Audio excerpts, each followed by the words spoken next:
Okay, so we just heard from the public-private sector.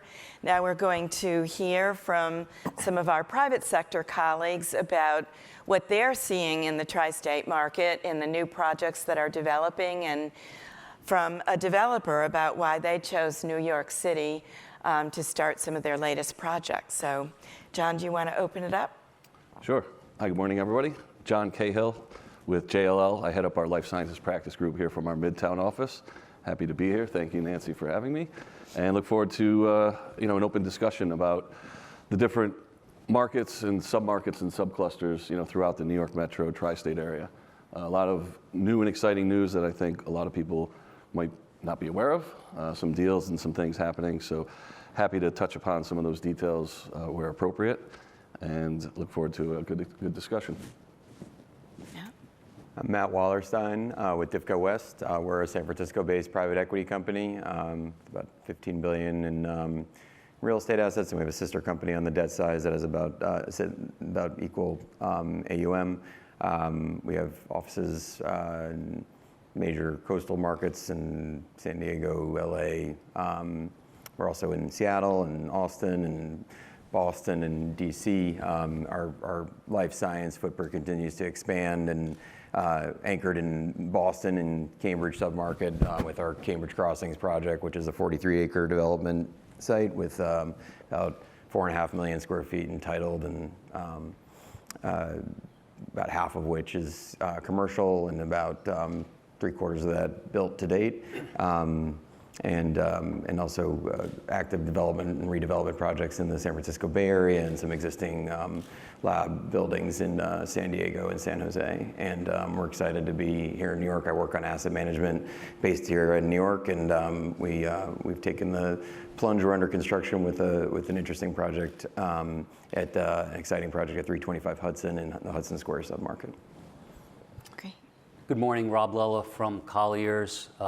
Just want to say thank you, Nancy, and New York City Builds Bio for the invitation to this. I cover the suburban market, Lower Hudson Valley, and Connecticut, part of Colliers' tri-state life science team, and I look forward to the conversation and collaborating on some of these exciting projects that are happening, virtually overnight.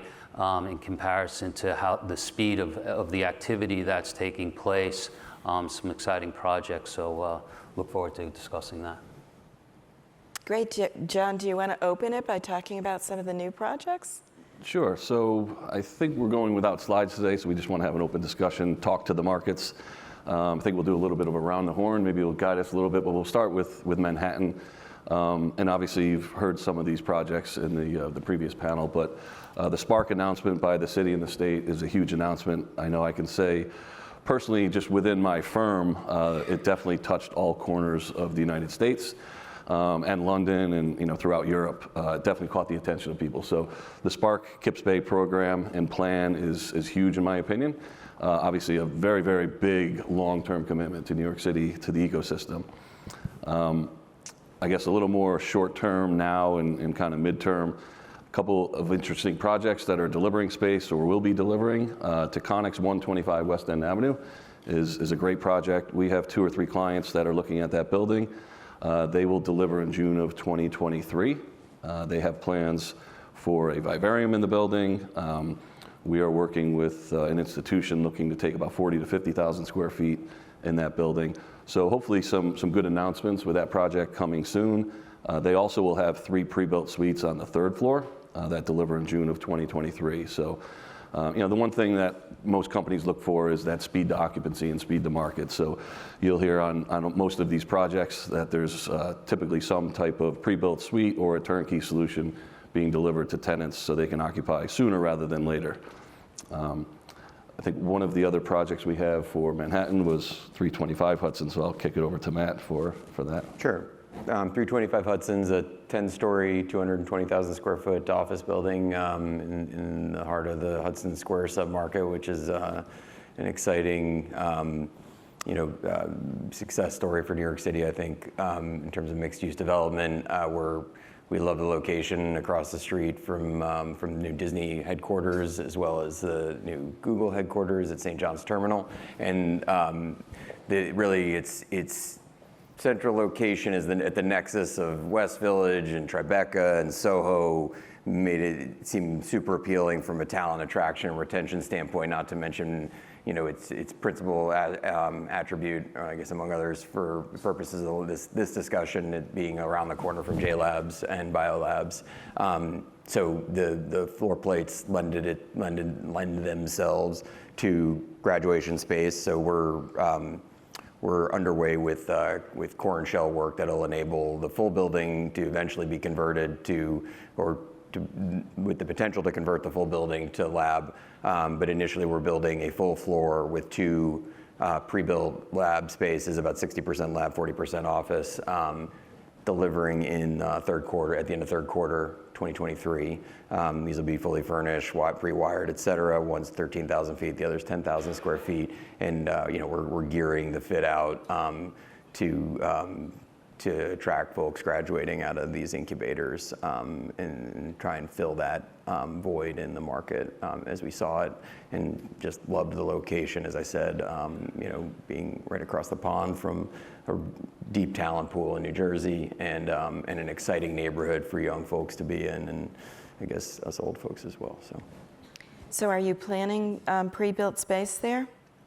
Yes, yeah, we had the initial scope includes this pair of pre-builts. One's 13,000 feet, the other's 10,000 square feet, full fit out, wiring, everything but your internet connection. But the building's also, another interesting, compelling thing about the building that we really got excited about was it's one of the primary carrier hotels in the city. So you have like 50 different carriers in our data center that we own in the building on the 8th and 9th floors. Which, given the convergence of, data sciences and life sciences, it's another feature of the building that companies will be able to access, like low latency, tremendous bandwidth, really like diversity of carriers for redundancy purposes. And, to the extent there's collaboration with like Genome Center, wherever they need to move data around or process, tremendous amount of data quickly, like it's really no place you can be that's better than this, together with like 111 8th and 32 Avenue of the Americas. It's one of the, and principal the hubs Sabi for building, though, yeah, Verizon. Exactly, Yeah. the Sabi building. Rob? One of the bright spots in the suburban market has been the Hudson Valley I campus in Pearl River, which is just north of New Jersey. It's a 200-acre, 2 million square foot campus that IRG purchased in 2015 and rebranded and repositioned the campus. There's been startups that have graduated into larger space on the campus. There's been companies that have relocated, Momentive being the most recent one that is relocated to the campus.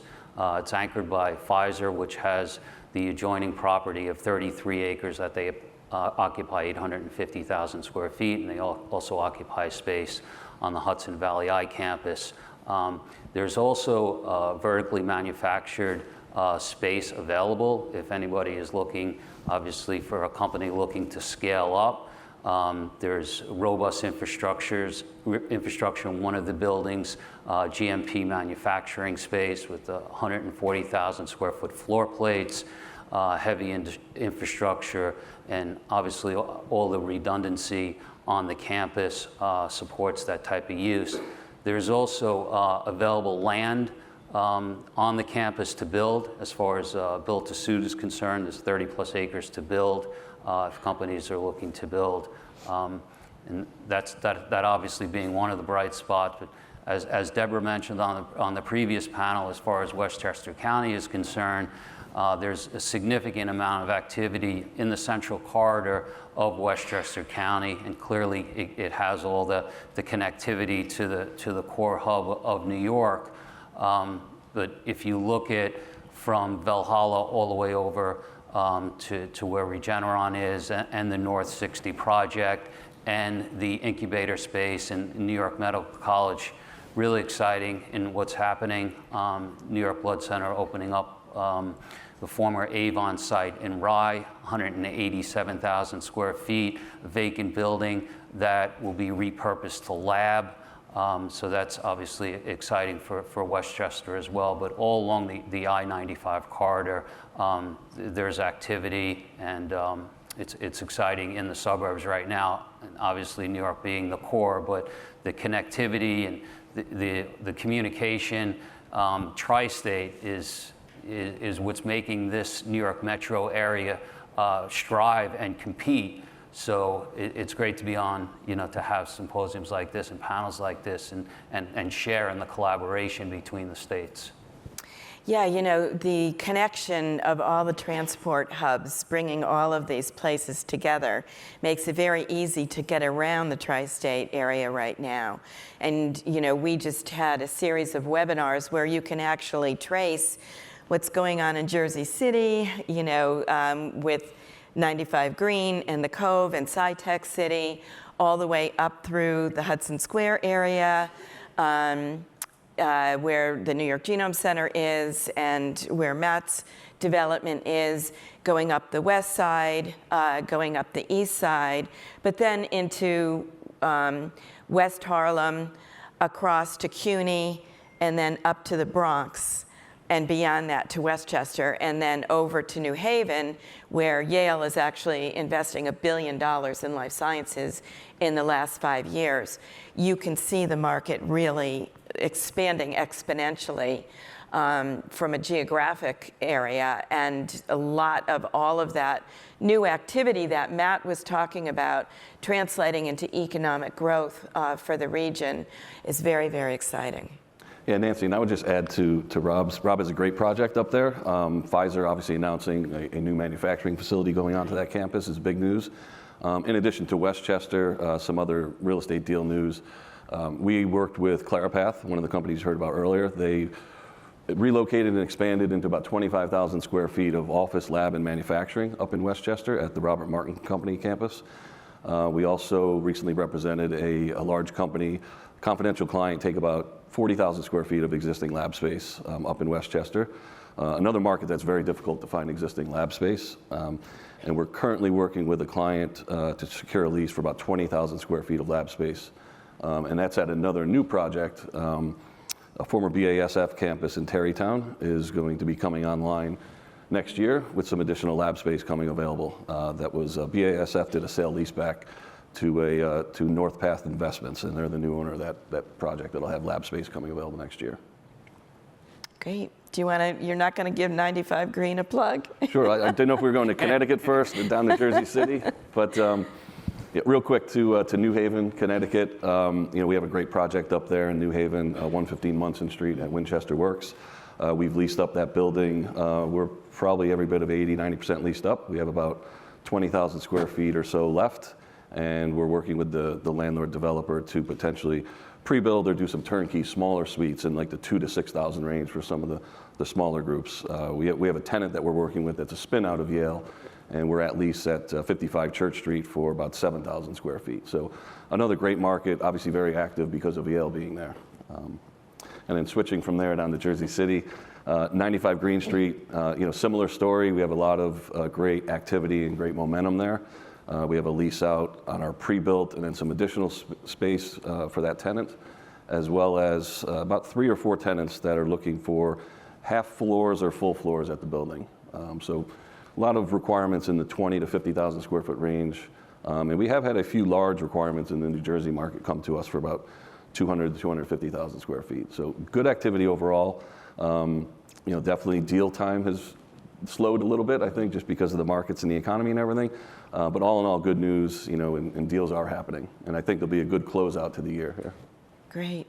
So Matt, you're involved with a lot of different markets across the country. How are you seeing New York versus some of these other markets, and why did Divcowest choose New York? To be honest, Nancy, we chose New York not, specifically at first specifically for life science, just the overall appeal of the depth of the market and the breadth of it, obviously, as well. And our initial investment here was in an office property in 2018 on West 43rd Street, and we've added 2 more office properties since, and so it's an obvious place for us to be. As a company, we've sort of followed around the tech companies and now this life science industry as well, and so it's a natural extension of our platform to be here in New York, where there's just obviously tremendous opportunity. We all see it every day, and but what specifically seemed interesting, as opposed to what we're doing up in Boston, is just the opportunity to be involved in an earlier stage of like out on the West Coast. We're close with many of the VCs, and see how the industry here is really growing up around the incubators and the academic institutions, and that it's a matter of planting seeds and building up an ecosystem so that then the larger, more established companies can come in and plant a flag once there's enough of a basis to proceed, I guess, and we saw that as the kind of the missing link there, but obviously see greater potential from beyond that. Great. Rob, any closing comments? No, just given obviously what Matt said, and just kind of piggybacking off what John was saying, there's very good momentum. Things have slowed as of late, but the need for wet lab space, for incubator space, and for step out space is clearly there, and I think it's going to continue to grow. Great. Does anyone have a question? Do you mind if I ask these guys a question? Yeah, go ahead. So I'm just curious to know what you guys see as like maybe commenting on like vivarium space in particular, like what are the missing support pieces of the puzzle, and what would spur that next phase of development activity, in particular, seeing tenant demand in the larger increments rather than like strictly in the what's been built to date, which is had been at least in New York City specifically, at smaller floor plates. Yeah, I would say location and amenities are critical, and for biotech companies, life sciences companies, a vivarium is an amenity. So whether it's conference space or having a subway stop right outside the door, biotech is very similar to tech, and so a lot of the things that tech has and wants is the same thing for biotech. So yeah. Conference center space, cafes, a vivarium is a huge amenity. Just having everything into a purpose-built facility is important. And again, pre-built suites are very important. They help address the short-term situation that we have. I'd like to look at everything in kind of short, mid, and long-term range. People look at the New York City market and kind of wonder what's going on. And we're in the early innings still. We're 10 plus years into a 20, 25, 30-year plan. So still very early on. As we bring on more vivarium operations, you'll see more and more companies coming, because that is a magnet.